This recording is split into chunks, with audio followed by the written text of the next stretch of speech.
Nous sommes en train d'étudier la grande vérité de ce texte au sujet du combat du croyant contre les forces de l'enfer, comme Paul l'a décrit pour nous dans le livre des Éphésiens, vérité liée à l'immense puissance et les ressources du chrétien.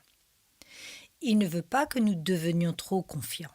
Il ne veut pas que nous restions dans l'illusion que ce serait facile à cause de nos ressources, parce que nous avons été bénis de toutes sortes de bénédictions spirituelles dans les lieux célestes, parce que nous pouvons faire au-delà de tout ce que nous pouvons demander ou penser, parce que nous pouvons être remplis de l'Esprit de Dieu, parce que nous pouvons laisser l'Esprit nous remplir de sa puissance, parce que toutes ces ressources sont à nous, parce que nous avons la vérité même de Dieu dans nos mains, et parce que le plan souverain et final de Dieu est d'accomplir des œuvres bonnes. Tout cela ne veut pas dire que vivre la vie chrétienne sera facile. Donc, ayant dit tout cela, il a encore ceci à dire. Au verset 10. Enfin, mes frères et sœurs, fortifiez-vous dans le Seigneur et dans sa force toute puissante. Revêtez-vous de toutes les armes de Dieu, afin de pouvoir tenir ferme contre les manœuvres du diable. En effet, ce n'est pas contre l'homme que nous avons à lutter, mais contre les puissances, contre les autorités, contre les souverains de ce monde de ténèbres, contre les esprits du mal dans les lieux célestes. C'est pourquoi prenez toutes les armes de Dieu afin de pouvoir résister dans le jour mauvais et tenir ferme après avoir tout surmonté. Tenez donc ferme, ayez autour de votre taille la vérité en guise de ceinture. Enfilez la cuirasse de la justice, mettez comme chaussure à vos pieds le zèle pour annoncer l'évangile de paix. Prenez en toutes circonstances le bouclier de la foi avec lequel vous pourrez éteindre toutes les flèches enflammées du mal. Faites aussi bon accueil au casque du salut et à l'épée de l'esprit, c'est-à-dire la parole de Dieu. Or, dans ce passage, comme nous l'avons vu au cours de toutes ces dernières semaines, l'apôtre Paul nous décrit la stratégie, le plan, l'ennemi, toute l'étendue de la lutte du croyant, et pour résumer le tout, il faut, comme le dit le verset 11, revêtir toutes les armes, ce qui est répété au verset 13, prenez toutes les armes si nous voulons être victorieux. Donc c'est un passage de nature cruciale dans la vie du chrétien. Peu importe la qualité de notre théologie, peu importe la solidité de la fondation de notre compréhension, peu importe tout ce que vous connaissez de l'Écriture ou combien d'informations vous avez sur la vérité de Dieu, vous êtes toujours un perdant potentiel parce que cette guerre est réellement gagnée et combattue sur une base quotidienne. Ainsi, toutes les ressources que vous avez intellectuellement, en plus de toutes les ressources que vous avez spirituellement, et la puissance et la présence de l'Esprit de Dieu, peuvent être mises de côté même par un croyant au point que l'on se met à perdre la bataille. C'est pour cela que Paul nous rappelle que nous devons être très conscients que la vie chrétienne est une guerre. Et plus nous l'apprendrons tôt, plus tôt nous ferons l'expérience de la victoire que Dieu a pour nous. Il me vient à l'esprit un verset de Luc qui parle d'un autre contexte, mais peut-être qu'il pourra alimenter notre réflexion. Luc 14. Si un roi part en guerre contre un autre roi, il s'assied d'abord pour examiner s'il peut, avec 10 000 hommes, affronter celui qui vient l'attaquer avec 20 000. Seulement cette pensée, quel roi partirait à la bataille sans un examen minutieux de ses ressources et une étude de sa stratégie? C'est essentiellement ce que nous faisons dans Éphésiens chapitre 6. Ayant la donnée que nous sommes en guerre, nous devons aussi ajouter à la connaissance que c'est une guerre, une évaluation sérieuse de la stratégie, du plan de l'ennemi et des ressources à notre disposition pour gagner cette guerre. Et rien de moins qu'une consécration totale n'y réussira. Nous avons vu la dernière fois, si vous regardez au verset 14, la première pièce de l'armure. Paul disait en imaginant un soldat romain dans tout son attirail de bataille, « Tenez donc ferme, ayez autour de votre taille la altheia en guise de ceinture. » Et en premier, nous avons dit qu'il avait en tête ici la véracité, ou une attitude de préparation de consécration sans hypocrisie. L'expression « avoir autour de votre taille la ceinture » est associée dans la pensée hébraïque à l'idée d'être prêt au départ, préparé. Durant des siècles, littéralement, le peuple juif a manifesté un empressement à aller plus loin par cette phrase. Ayez votre ceinture autour des reins. Lorsqu'ils ont quitté le pays d'Égypte au moment de la Pâque, on leur a ordonné de mettre leur ceinture autour de la taille. C'est une phrase très courante dans la pensée juive. L'apôtre Paul appelle à faire de même dans un sens spirituel. Pierre dit par exemple dans 1 Pierre chapitre 1 verset 13 « Saignez les reins de votre entendement ». Autrement dit, ayez votre pensée prête pour les choses de Dieu. Voilà ce que Paul dit. Un juif se préparant pour un voyage ne partirait pas avec ses vêtements flottant au vent. Il porterait une ceinture à la taille. Il passerait son vêtement de manière à être prêt à bouger, prêt à se mouvoir. Il en allait de même pour le soldat romain. Il prenait sa tunique, la passait par sa ceinture bien serrée, de manière qu'il ne soit pas gêné par son vêtement au cours de la bataille. Donc, ce que notre apôtre Paul nous dit, c'est que nous devons être en alerte pour la bataille. Nous devons être prêts et y être consacrés. Donc, nous vous suggérons que l'idée ici est la consécration.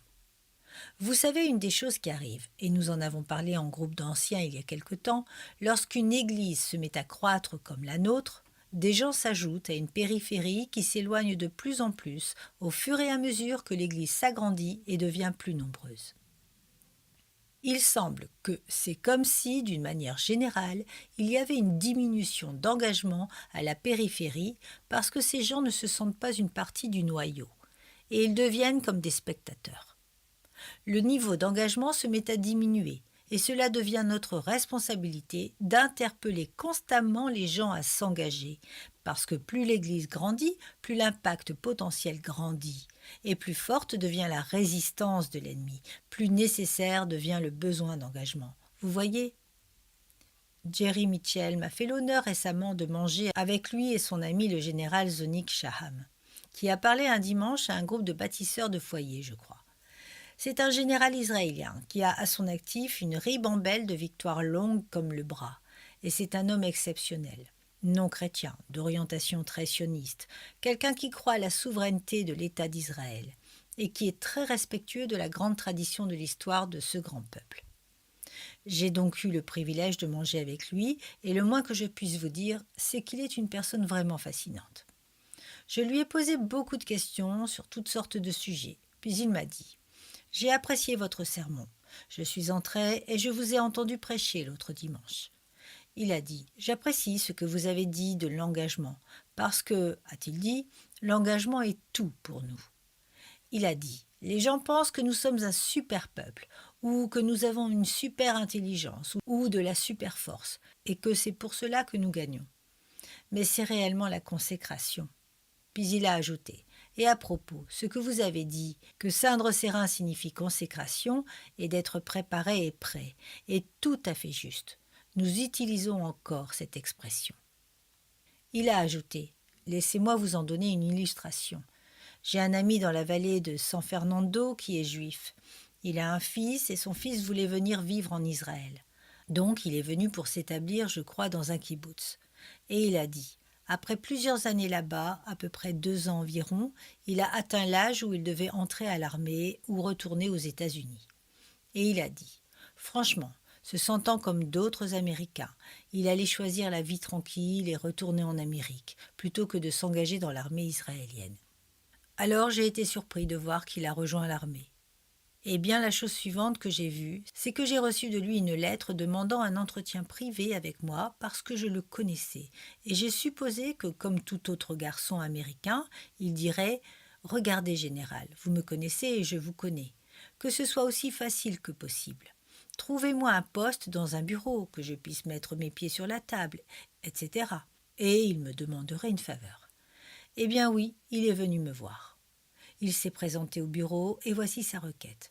Il a dit « Général, je souhaite être dans le meilleur régiment, le plus stratégique, le plus assidu, le plus difficile de toute l'armée israélienne.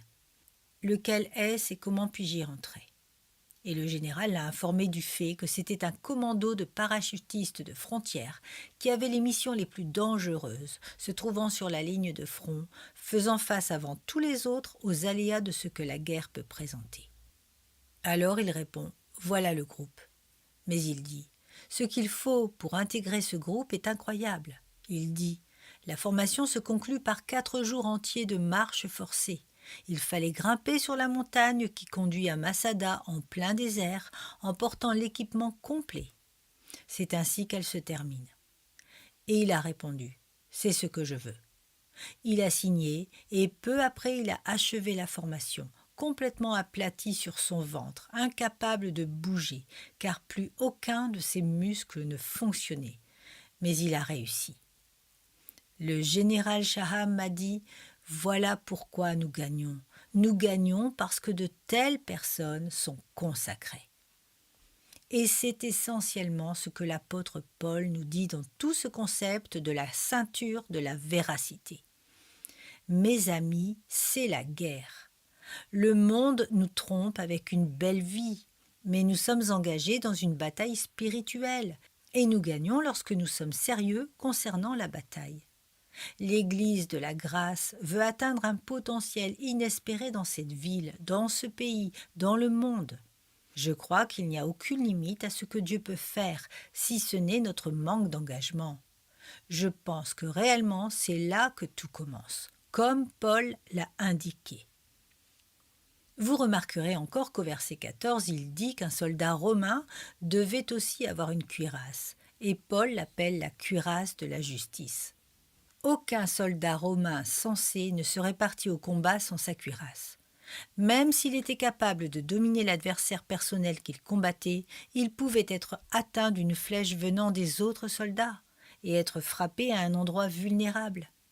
Donc il portait toujours une cuirasse. Et certainement que dans un corps à corps, de toute façon, il serait vulnérable devant, et bien des coups pouvaient être parés s'il était protégé. Donc Paul regarde un soldat romain partant au combat, et il dit que non seulement qu'il est consacré, qu'il a bien mis sa ceinture, qu'il fait attention à ses mouvements, mais qu'il va avec l'intention de le gagner. Mais il a aussi protégé ce qu'il a de vital en lui. Or, les soldats romains avaient des cuirasses de sortes variées. Certaines étaient faites de toile, un tissu très lourd et assez long, et elles étaient recouvertes. Ils prenaient des sabots d'animaux, ils les coupaient en tranches plutôt fines, puis ils les suspendaient, accrochés les unes aux autres, ce qui faisait quelque chose presque comme de la corne, comme si on utilisait de la corne d'animal. Elles étaient couvertes soit de sabots, soit de cornes. De plus, ils utilisaient parfois une sorte de cotte de maille. Ils prenaient parfois de la toile et fixaient des petits morceaux de métal par-dessus. Et bien entendu, la plus commune est celle que nous connaissons, la grande cuirasse moulée, une pièce de métal allant de la base du cou jusqu'au haut des cuisses, recouvrant toute cette surface vitale du corps, celle que l'on voit portant l'aigle ou SPQR, gravée ou autre chose que l'on associe aux soldats romains. Évidemment, elle était faite pour recouvrir toute cette région vitale du corps. Maintenant, franchement, j'ai essayé au cours des années, en examinant l'armure du chrétien, de chercher s'il y avait une hiérarchie de priorité, s'il y avait des pièces plus importantes que d'autres. Et ceci est très difficile à faire, pratiquement impossible, parce que vous devez porter toute l'armure, n'est-ce pas? L'armure entière. Chaque pièce est spécifiquement prévue pour remplir un rôle absolument essentiel. Donc on ne peut pas dire qu'un élément vient spécifiquement en premier, un autre en second, un autre en troisième. Et pourtant, il me semble que la clé de tout cela est la cuirasse de la justice. S'il n'y a pas de justice dans votre vie, il y a bien des chances que vous n'ayez pas d'engagement. S'il n'y a pas une authentique justice dans votre vie, vous n'aurez pas le bouclier de la foi, les chaussures de la paix. Et vous n'irez manier l'épée que si vous êtes engagé pour la justice dans votre vie. Et cette justice n'est qu'une manière de dire avoir une relation juste avec Dieu. Il faut au moins que les choses soient justes entre vous et Dieu. Cela me semble être la base minimale. L'engagement, en fait, naît de là. C'est lorsque vous êtes en règle avec Dieu que l'engagement a lieu. Laissez-moi vous parler un instant de ce concept de la cuirasse de la justice. Il est clair que vous savez que dans une bataille, la région que vous devez protéger est le tronc. Le casque protégeait la tête et dans le type de combat qui était le leur, le corps à corps. Ils utilisaient une épée courte et ce n'était pas la sorte qui vous permettait de trancher la tête de quelqu'un. Donc le thorax était la région vitale. Ce qu'ils s'efforçaient de protéger était la région du cœur et la région plus bas, ce que les Juifs appelaient les entrailles. C'était la section médiane où tous les autres organes se trouvent, les organes fonctionnels du corps.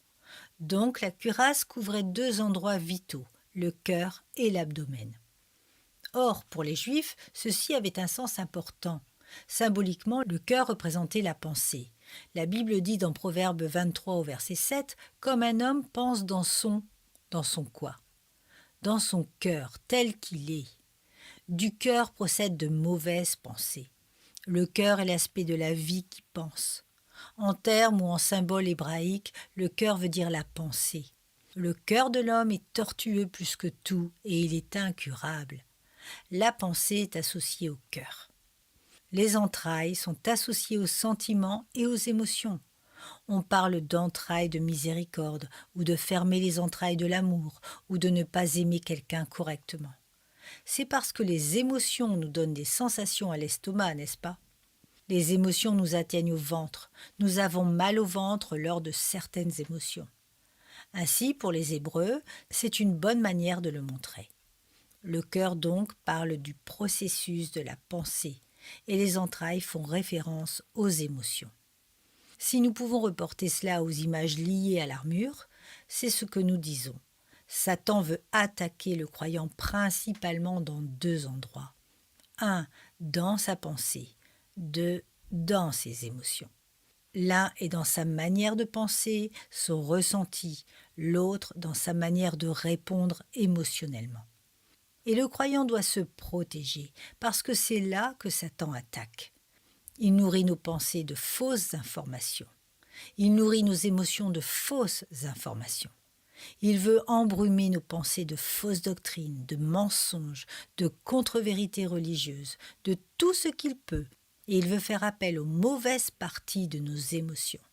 Il veut produire de mauvaises et illicites réactions émotionnelles. Il veut tordre et pervertir nos affections. Donc en résumé, mes amis, nous avons ceci, écoutez. Si vous protégez vos pensées et vos sentiments des attaques de Satan, vous êtes invincible. Il essaiera d'embrouiller votre pensée avec de fausses doctrines, ou il essaiera d'embrouiller vos émotions pour vous pousser à l'envie de mauvaises choses, de luxure, de mauvais sentiments et de mauvaises affections. Or, si vous ne prenez que la pensée et les émotions ensemble, elles englobent tout ce qui nous pousse à agir. Elles englobent le concept de la connaissance. C'est la première clé de la réaction. Vous devez avoir une certaine somme de connaissances. La compréhension, la conscience, la volonté, les désirs, les pulsions, les affections, les sentiments, les émotions, toutes ces choses qui nous poussent à agir sont protégées par la cuirasse de la justice. Satan s'introduit dans votre vie et il veut y faire certaines choses. Il veut arracher la parole de Dieu de votre pensée et la remplir de mensonges. Exact ? Il veut la remplir de perversion, remplir votre pensée d'ordure, remplir votre pensée d'une moralité qui n'est pas de Dieu, remplir votre pensée d'une théologie qui n'est pas de Dieu, remplir votre pensée de toutes sortes de contre-vérités et de demi-vérités. Ainsi, il attaque la pensée. Il veut que vous compreniez les choses à travers. Il ne veut pas que vous interprétiez les choses correctement. Il veut que vous disiez du péché « Oh, ce n'est pas si grave ». Alors, il vous noie littéralement dans une mer de péché, de manière à vous pousser à le tolérer. Et il s'en sert pour vous divertir, au point que vous ne pensiez pas qu'il est aussi mauvais qu'il l'est en réalité. Il obtient de vous de rire du péché sur votre télévision ou dans les films. Il vous fait l'écouter sur le ton de beaux airs et de belles musiques, de façon que cela obscurcit et embrouille la pensée claire de votre esprit. De là, il passe à la destruction de votre conscience pour vous pousser à faire des choses que vous ne devriez pas faire, pour endurcir une conscience qui auparavant vous avertissait et qui bientôt ne vous avertira plus. Il veut affaiblir votre volonté en la brisant. Il veut troubler vos émotions en vous donnant des sentiments faussés sur des choses. Il veut corrompre vos désirs. Il veut attirer vos affections vers de mauvaises choses. Et toute cette attaque vient de Satan contre cet endroit vital.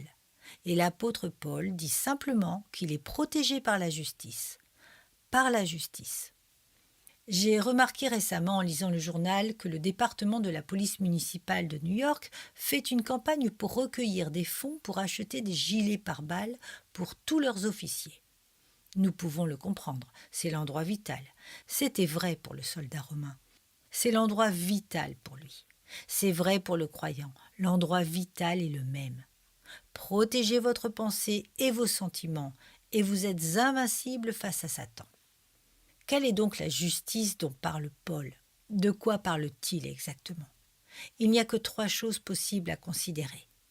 L'une pourrait être la propre justice, la seconde serait la justice imputée, et la troisième serait la justice pratiquée. Soit il parle de notre justice propre, ou il parle de la justice de Christ qui nous est donnée, ou il parle du fait de vivre la justice que Christ nous a donnée. Nous allons voir de laquelle il s'agit. Regardons tout d'abord au concept de notre propre justice. Certains pensent qu'ils sont acceptables simplement parce que ce sont des gens bien. Vous savez pourquoi? Qu'est-ce que Satan veut faire finalement avec les gens? Réfléchissez-y. Quel est le but final de Satan pour les individus? Je vais vous le dire. Le but final de Satan est d'attirer les gens vers l'enfer avec lui, de les empêcher de venir à Dieu. Il ne veut pas peupler le royaume de Dieu. Il ne veut pas que les gens se prosternent devant Jésus-Christ. Il ne veut pas de citoyens du ciel. Il veut peupler l'enfer. Donc le but ultime de Satan est de détruire, de mettre en enfer. C'est ce que Satan fera. Mais certains disent « Eh bien, ma propre justice suffira à empêcher cela ». Satan veut perturber votre vie tout le temps. Et il se trouve des gens qui pensent qu'ils sont assez bons pour s'en occuper. Au temps de la Bible, les pharisiens étaient comme cela. Ils pensaient qu'ils étaient assez bons. Ils pensaient qu'ils y arriveraient. Et c'est pour cela que dans Matthieu 5 au verset 20, Jésus dit « Si votre justice ne dépasse pas celle des spécialistes de la loi et des pharisiens, vous n'entrerez pas dans le royaume des cieux. » Ils avaient tort. Ils n'étaient pas assez bons. En effet, c'est par la grâce que vous êtes sauvés, par le moyen de la foi. Et cela ne vient pas de vous, c'est le don de Dieu. Ce n'est pas par. Par quoi? Par les œuvres. Vous ne pouvez pas le faire. Pourtant, eux, ils pensaient qu'ils le pouvaient. Dans Luc chapitre 18, nous trouvons l'attitude typique d'un pharisien, un légaliste, quelqu'un qui pensait qu'il pouvait réussir par sa propre bonté. Nous avons de telles personnes aujourd'hui. En fait, tout système religieux dans le monde, excepté le christianisme, est basé sur le fait qu'un homme peut y arriver seul, qu'il peut être assez bon par lui-même. Donc en Luc 18, verset 9, le Seigneur dit une certaine parabole. 2 hommes montèrent au temple pour prier. L'un était un pharisien, l'autre un collecteur d'impôts. Le pharisien debout faisait cette prière en lui-même. Ô Dieu, je te remercie de ce que je ne suis pas comme les autres hommes, qui sont voleurs, injustes, adultères ou même comme ce collecteur d'impôts. Autrement dit, je suis tellement content d'être si bon. Je suis si heureux de moi, pas vous? J'ai tout réussi moi-même, j'y suis arrivé, je suis juste par moi-même. Je jeûne 2 fois par semaine, et il ne fallait jeûner que quelques fois par an, mais il le faisait très assidûment. Et je donne la dîme de tous mes revenus. Le collecteur d'impôts, lui, se tenait à distance et n'osait même pas lever les yeux au ciel.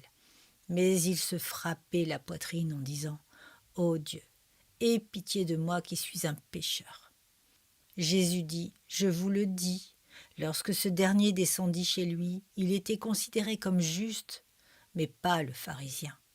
En effet, toute personne qui s'élève sera abaissée, et celle qui s'abaisse sera élevée. » Un autre terme pour justifier est rendu juste. Qui était vraiment juste? Celui qui pensait qu'il pouvait tout faire tout seul ou celui qui savait qu'il ne pouvait pas? Jésus a dit que c'était celui qui savait qu'il ne pouvait pas.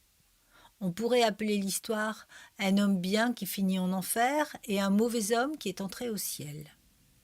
Tant que vous pensez que vous pouvez y arriver seul, que vous êtes fixé sur votre propre justice, vous n'avez pas de cuirasse. Vous ne vous défendrez jamais contre Satan. Il vous jettera en enfer pour toujours. Bien que Dieu ait finalement le droit de le faire, Satan est celui qui attire.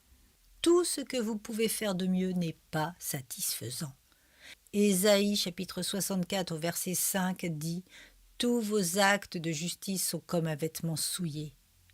C'est ce que nous avons de mieux. Si vous espérez arriver au ciel par votre bonté, vous êtes celui qui se fait le plus d'illusions.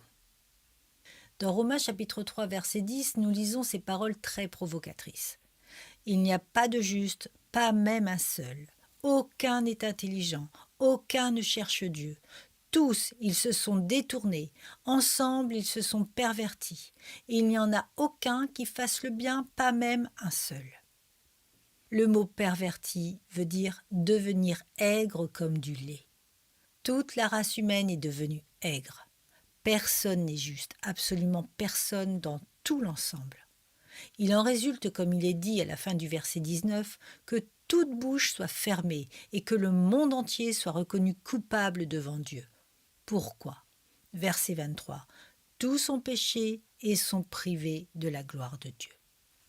La propre justice n'est pas la cuirasse de la justice. Vous serez certainement une victime des forces de l'enfer si vous essayez de vous couvrir de votre propre justice. Je pense que peut-être la meilleure image de ceci se trouve dans Philippiens chapitre 3 verset 4 et j'aimerais que vous regardiez comment Paul traite cela. Paul commence par présenter une vue de la propre justice et il dit au verset 4 « Pourtant moi-même j'aurais sujet de mettre ma confiance dans la chair ». Donc, autrement dit, si la propre justice était possible, si je pouvais entrer dans le royaume de Dieu en étant assez bon, si je pouvais le faire, alors j'aurais tous les droits d'invoquer cela, plus que quiconque. Je pourrais avoir confiance dans la chair, je pourrais dire « j'ai été plutôt un très bon type ». Si d'autres, dit-il, croient pouvoir se confier en la chair, à plus forte raison, moi aussi. En d'autres termes, si vous le prenez en termes de justice humaine, je peux probablement dépasser la plupart des gens. Je suis probablement meilleur que les bons. Pourquoi ? Verset 5. Circoncis le 8e jour, de la race d'Israël, de la tribu de Benjamin. Et à propos, il n'y avait pas de tribu plus juive que celle de Benjamin. Si vous étudiez Benjamin dans l'Ancien Testament, vous verrez sa place tout au long du plan de Dieu et comment Dieu s'en occupe comme d'une tribu très spéciale. Benjamin, par exemple, selon Genèse 35, n'était pas seulement un fils d'Israël, mais le fils de la femme préférée d'Israël, Rachel. De ses deux fils préférés, Benjamin et Joseph, c'est Benjamin seul, avec Juda, qui ont formé l'Israël reconstitué de 1 Roi, chapitre 12. Ce fut Benjamin qui restaura Israël après la captivité, Esdras, chapitre 4, verset 1. C'est Benjamin qui fut l'agent principal de Dieu au temps d'Esther pour la délivrance d'Israël de la méchanceté de Haman. Donc Benjamin était une tribu très spéciale, très spéciale. Donc il dit « J'ai un vrai pédigré, je suis un Hébreu né d'Hébreu. Si vous avez jamais vu un Juif, j'en suis un, j'en suis un. » Il dit ceci « Quant à la loi, pharisien, non seulement je suis un Hébreu, un vrai Hébreu de la tribu de Benjamin, mais j'appartiens à la secte la plus stricte, la plus religieuse, la plus légaliste de tout le système. Je suis un pharisien. Quant au zèle, vous n'avez jamais rencontré de juif plus zélé. J'ai été persécuteur de l'Église. Quant à la justice légale, irréprochable. » C'est surprenant. Il dit « Si vous voulez compter sur la propre justice, regardez l'homme qui a plus à son actif que n'importe qui d'autre. Si la propre justice était le moyen d'entrer, je pourrais la faire valoir pour mon droit. » Le verset 7 commence par un mot-clé, Philippiens chapitre 3, verset 7. Lequel ? Mais ces choses qui étaient pour moi des gains. Humainement, de moi-même, je les ai considérées comme une perte à cause de Christ. Et même, je considère tout comme une perte. Tout cela ne signifie rien, c'est inutile, à cause de l'excellence de la connaissance du Christ Jésus, mon Seigneur. À cause de lui, j'ai accepté de tout perdre et je considère tout comme des ordures afin de gagner Christ. Et voici la clé au verset 9. Et d'être trouvé en lui, non avec une justice qui serait la mienne et qui viendrait de la loi, mais avec la justice qui est obtenue par la foi en Christ, une justice provenant de Dieu et fondée sur la foi. En d'autres termes, Paul dit « Ma propre justice est inutile. Je dois avoir la justice de Dieu qui est par la foi en Christ. » Et lorsque vous devenez croyant, lorsque vous devenez chrétien, vous tendez la main de la foi, vous prenez la main de Dieu au travers de Jésus-Christ. À ce moment-là, la justice de Christ vous est imputée. Dieu vous revêt de la justice de Christ. Dieu met sur vous en quelque sorte la sainteté absolue de Jésus-Christ. Et dès ce moment jusqu'au bout de l'éternité, lorsque Dieu vous regarde, il voit la justice de Jésus-Christ. Celui qui ne connaissait aucun péché a été fait péché pour nous, pour que nous puissions être faits justice de Dieu en lui. Dieu met un voile sur vous, et chaque fois qu'il vous voit juste en Christ. C'est ce que les théologiens appellent la justice imputée. La vôtre ne sert à rien. Paul dit qu'il ne la considère que comme du fumier. Augustus Toplady a écrit « Redevable à la miséricorde seule, je chante la miséricorde de l'Alliance, et je ne crains pas ta justice sur ma personne, ni d'apporter des offrandes. Les terreurs de la loi et de Dieu ne peuvent pas avoir d'effet sur moi. L'obéissance de mon Sauveur et son sang cachant toutes mes transgressions. Dieu ne les voit pas, puisque nous sommes vêtus de la justice de Christ. » Mais il y a une autre étape. Vous savez quoi ? Vous ne pouvez pas être couvert et protégé par la justice de votre propre vie. Et vous voulez entendre ceci ? Même la justice que Dieu vous accorde par le salut n'est que la base de votre cuirasse. Il vous faut la mener plus loin. Nous sommes dans Philippiens chapitre 3. Regardez au verset 10. Paul reconnaît qu'il y a la justice imputée, que la justice de Dieu en Christ est à lui. Mais ça ne se termine pas là. Il dit ensuite « afin de connaître Christ ». C'est une proposition de but pour que je le connaisse, et la puissance de sa résurrection et la communion de ses souffrances en devenant conforme à lui dans sa mort. Ce n'est pas que j'ai déjà remporté le prix ou que j'ai déjà atteint la perfection, mais je cours. Verset 13, je ne pense pas l'avoir saisi, mais je cours vers le but. Verset 14. En résumé, je dis ceci. J'ai la justice de Christ qui m'est imputée, mais je cours en avant. J'apprends encore, j'avance encore, j'ai encore faim pour quelque chose. Et ce qu'il dit réellement est ceci. La justice imputée n'est que ce qui rend la justice pratique possible. Ce n'est pas nécessairement une réalité. Nous allons y venir, les amis. J'espère que vous suivez.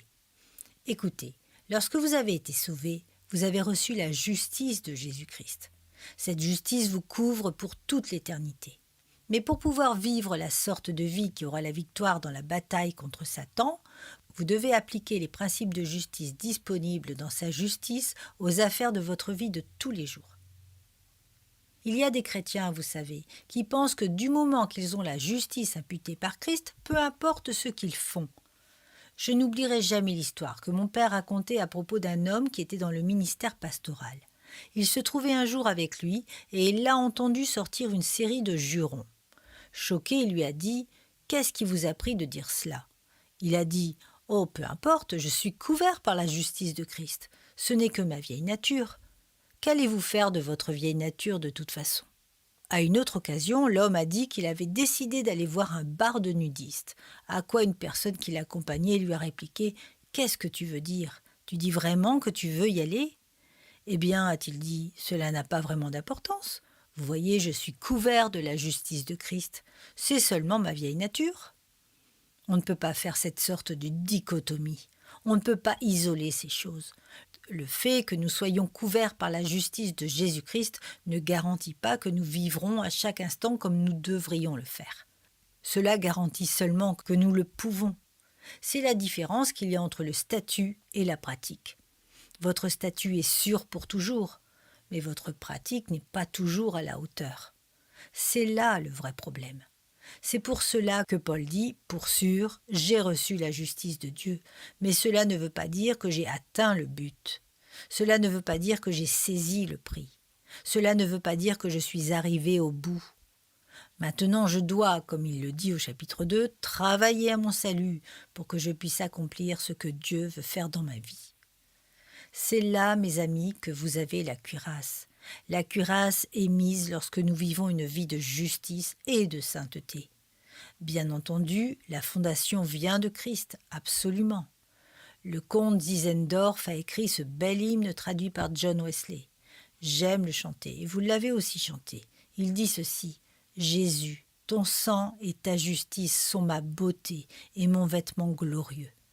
Vêtu de celui-ci au milieu des mondes enflammés, je lèverai la tête avec joie. Je me tiendrai courageusement ce grand jour-là. Car qui pourra m'accuser, puisque je suis complètement absous par toi de tout péché et crainte, de culpabilité et de honte.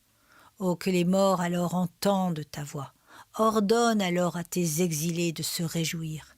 Cette beauté qui est la leur vêtement glorieux, Jésus, c'est ton sang et ta justice. » Il a raison, la norme, c'est sa justice. Celle qui nous couvre est sa justice. La justice de Christ nous est imputée. Romains 3 répète qu'il n'y a pas de juste, personne n'est juste, aucun n'est juste. Puis au verset 22, il est dit « Mais la justice de Christ nous est donnée. La perfection de Christ devient la nôtre et notre statut devant Dieu est parfait. » Nous ne pouvons jamais atteindre la justice absolue de Dieu par nous-mêmes. C'est pourquoi elle nous vient comme un don de Jésus-Christ. Oh, quelle pensée fantastique! Mais le sujet principal de Paul ici n'est pas la justice imputée. Ce n'est pas la pensée principale. C'est ce que les anciens puritains appelaient la justice communiquée. Il vous faut la mettre en pratique. Vous pouvez vivre une vie de justice. C'est une affaire de choix de chaque instant. La justice pratique revêt l'armure. Paul dit « Oh, comme je la veux !» Philippiens chapitre 3 au verset 10 « Oh, je veux voir ça, je veux gagner le prix. » Et le prix, c'est ressembler à Christ. Je veux, faites attention à cela, que ma justice pratique corresponde à mon statut de justice. Mes amis, la vie sainte est la cuirasse. Vous savez ce que je crois ? Je crois que quelque part, le long du chemin, c'est une denrée que l'on a oubliée dans l'Église. Vous savez, c'est le problème de base. Si vous ne vivez pas une vie sainte, vous perdez.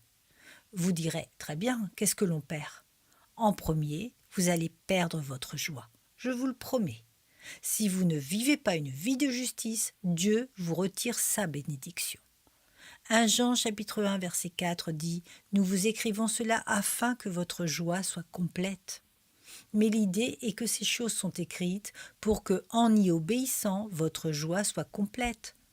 Sans obéissance, pas de joie. Je vous le dis, la raison pour laquelle les chrétiens sont si souvent tristes, la raison pour laquelle ils ont du chagrin dans leur vie, n'est pas parce qu'ils ont besoin de conseils psychologiques ou qu'ils ont un quelconque problème relationnel, mais cela vient de l'absence de sainteté personnelle. Je pense vraiment que c'est à la base. Et l'Église aujourd'hui a pratiquement ignoré cela. Et nous l'avons remplacé par des programmes, des séminaires, de la relation d'aide. Écoutez, si vous avez des problèmes dans votre vie, le premier lieu à examiner est votre propre sainteté. Si vous avez des problèmes dans votre mariage, c'est le premier endroit où regarder. Et je vous garantis tout de suite que si vous ne vivez pas une vie sainte, vous aurez des problèmes parce que Dieu retire sa bénédiction. David le savait. Lorsque David a péché et qu'il a dit au Seigneur « Rends-moi la joie de ton salut ». J'ai le salut, j'ai seulement perdu la joie. J'ai seulement perdu la joie. Et c'est une affaire de justice. Comme je le vois dans le christianisme, nous courons partout en nous habillant avec des armures de papier.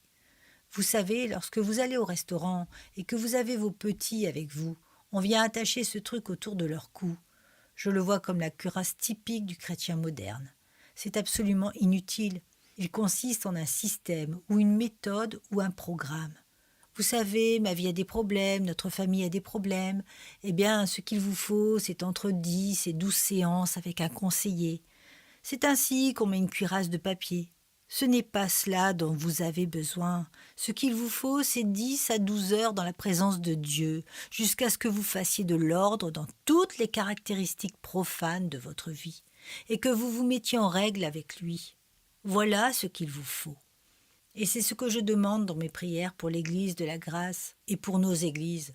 Nous n'avons pas besoin de programmes supplémentaires.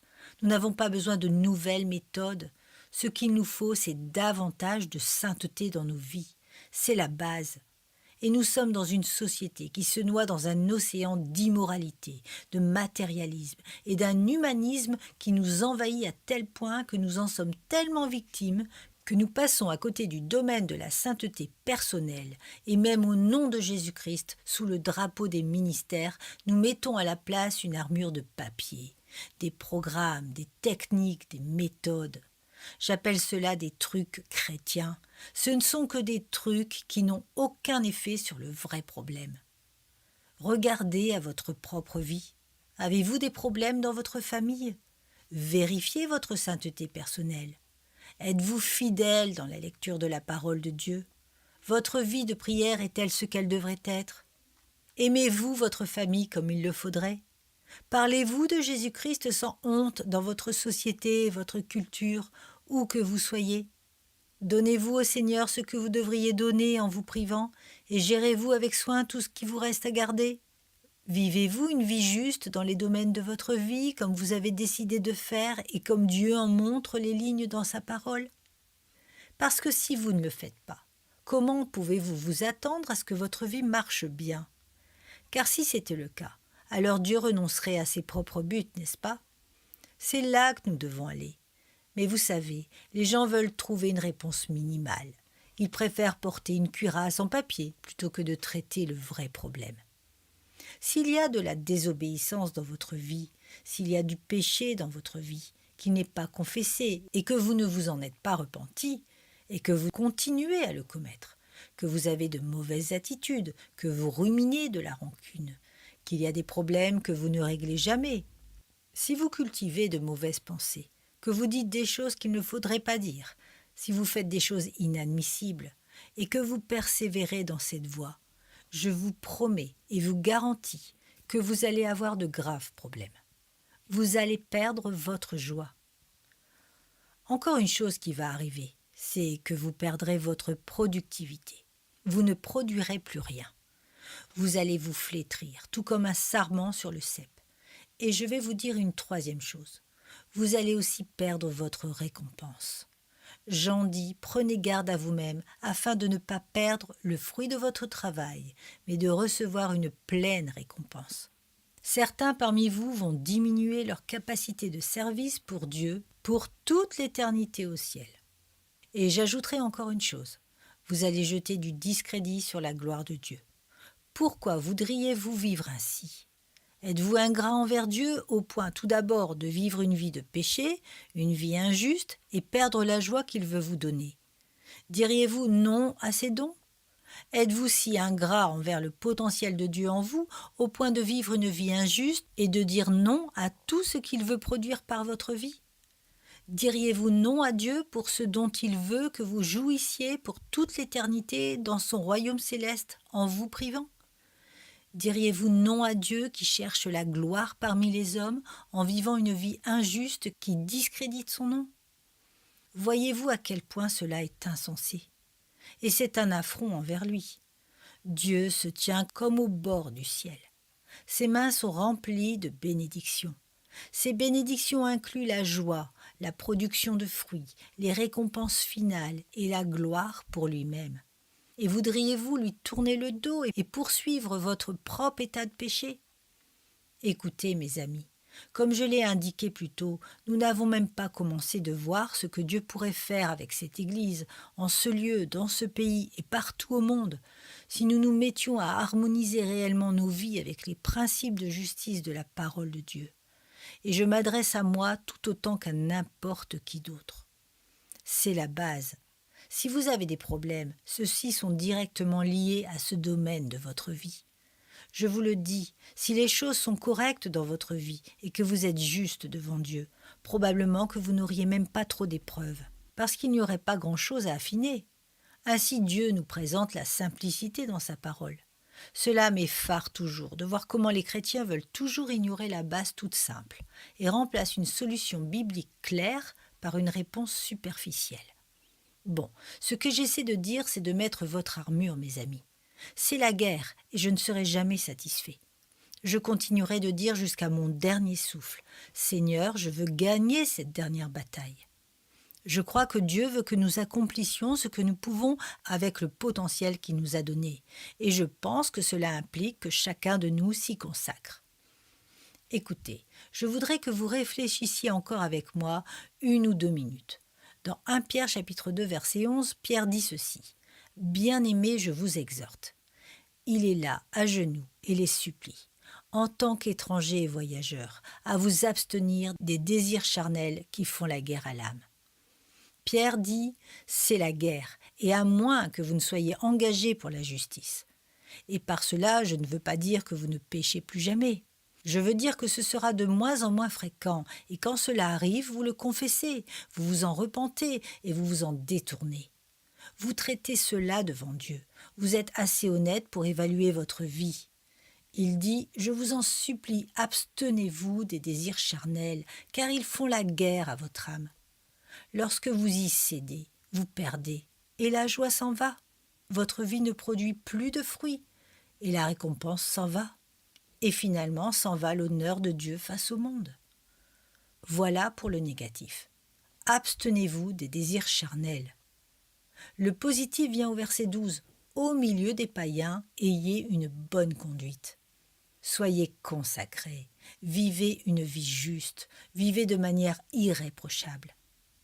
Écoutez, dans Hébreux chapitre 11 verset 13, il est dit qu'ils ont reconnu qu'ils étaient étrangers et voyageurs sur la terre. Et oui, nous le sommes. Nous sommes étrangers et voyageurs sur la terre, et nous ne le comprenons pas suffisamment. Vous savez, nous nous sommes tellement enfoncés dans cette terre, nous sommes enfermés dans du béton ici-bas. Nous sommes imprégnés des caprices de la terre et des choses du monde, et nous nous sommes pris à aimer le monde et les choses du monde comme le dit Jean. Contrairement à cela, il est dit des gens du livre des Hébreux qu'ils cherchaient une cité dont Dieu est l'architecte et le constructeur. Aussi, Paul dit aux Philippiens que notre cité est dans les cieux. Jésus dit « Le monde n'est pas notre demeure. Le monde nous hait. Nous ne sommes pas du monde. Nous n'avons aucune part avec le monde. » Et pourtant, nous sommes retranchés et nous perdons nos perspectives. Nous ne nous voyons pas dans les cieux, combattant une guerre spirituelle, menant une vie juste avec toute notre énergie et dépendant de ses ressources. Écoutez, la stupidité ultime et absolue pour un chrétien, c'est de devenir complètement englobé dans le système du monde. Dans 2 Timothée chapitre 2 verset 3, Paul dit « Souffre comme un bon soldat de Jésus-Christ ». Endure lorsque c'est difficile. Le verset 4 dit ensuite « Écoutez cela, aucun soldat en service ne s'embarrasse des affaires de la vie courante. » Ce qu'il dit est ceci, vous ne pouvez être à la fois dans l'armée et dans la vie civile. Vous ne pouvez faire les deux. Et si vous êtes venu pour combattre pour le chef et pour servir le Seigneur, alors sortez du système. Il y a dans cette Église assez de ressources spirituelles, intellectuelles, en dons spirituels, dans les actions de communion fraternelle et de ministère, en finances, pour accomplir bien plus que nous pourrions concevoir, au-delà de ce que nous pourrions même concevoir, si nous avions l'engagement et si nous étions justes. Je ne veux pas que vous fassiez les choses parce que vous vous sentiez forcé. Je voudrais que vous les fassiez parce qu'elles découlent d'une vie sainte, vous voyez ? Vous savez ce que je dis ? Si les croyants, tout d'abord, portent la ceinture et sont engagés quoi qu'il en coûte, et deuxièmement, s'ils vivent une vie sainte, il n'y a pas besoin de dire grand-chose, parce que de cette sainteté viendront toutes les réponses qui sont suscitées par l'Esprit de Dieu. C'est pour cela que je résiste à toutes les tactiques de forte pression utilisées dans le christianisme. Elles passent à côté du sujet principal, qui est un engagement authentique et une vraie sainteté. Donc, nous devrions présenter nos corps comme sacrifices vivants, saints et acceptables devant Dieu. Saints, Nous devrions, comme Paul disait aux Colossiens 3, nous attacher aux réalités d'en haut, et non à celles qui sont sur la terre. Mes amis, nous devons porter la cuirasse. Nous devons faire ce que Paul dit dans 1 Corinthiens chapitre 15, verset 34, « Revenez à votre bon sens et ne péchez pas. » Et vous savez, il suffit de la plus petite chose. Lorsqu'un commandant commence à combattre dans une bataille contre une autre armée, la première chose qu'il fait est d'envoyer un groupe avancé qui constitue une tête de pont. Et de cette tête de pont, l'infiltration se met en place. Ce que Satan veut trouver dans votre vie est juste une petite fissure dans la digue. C'est tout ce dont il a besoin pour faire exploser toute la digue. Ce sont les petits renards qui abîment les vignes. Pensez-y. Et souvenez-vous de ceci aussi, c'est qu'à la fin, vous allez gagner. À la fin, vous serez victorieux. C'est insensé de laisser perdre toutes les grandes choses que Dieu a en réserve pour vous maintenant. Je prie que vous soyez remplis de joie. Je prie que cette Église soit remplie de joie. Je prie que cette Église soit remplie des fruits de son travail. Je prie que cette Église soit remplie d'un ministère fructueux et soit récompensée dans la gloire. Je prie que Dieu soit élevé, et je sais que cela arrivera quand nous serons vraiment consacrés à une justice réelle, car la ressource est là dans la justice de Jésus-Christ. Pour conclure des paroles de John Newton, voici ce qu'il a écrit. « Bien que de nombreux ennemis t'assaillent et que ton bras soit faible, ta vie est cachée avec Christ en Dieu, hors d'atteinte du royaume du mal. Aussi faible que tu sois, tu ne disparaîtras pas, ni défaillant ne mourras. Jésus, la force de chaque saint, t'aidera d'en haut. Bien que non perçu par les sens des mortels, la foi le voit toujours proche. Un guide, une gloire, une défense, alors qu'aurais-tu à craindre? Aussi sûr qu'il a vaincu et triomphé un jour pour toi, aussi sûrement, toi qui aimes son nom, triompheras-tu aussi en lui? Prions. Père, nous avons cette confiance ultime que nous triompherons. Mais nous savons que cette confiance finale ne peut pas nous protéger maintenant si nous sommes impies. Alors nous demandons que tu nous entoures, que tu nous couvres avec la cuirasse de la justice qui vient de cœurs obéissants. Ô Dieu, rends-nous obéissants à ta parole, pour voir que nous pouvons vivre saintement dans la justice irréprochable au milieu d'un monde corrompu et pervers. Et nous te remercierons pour ce privilège, au nom de Christ. Amen.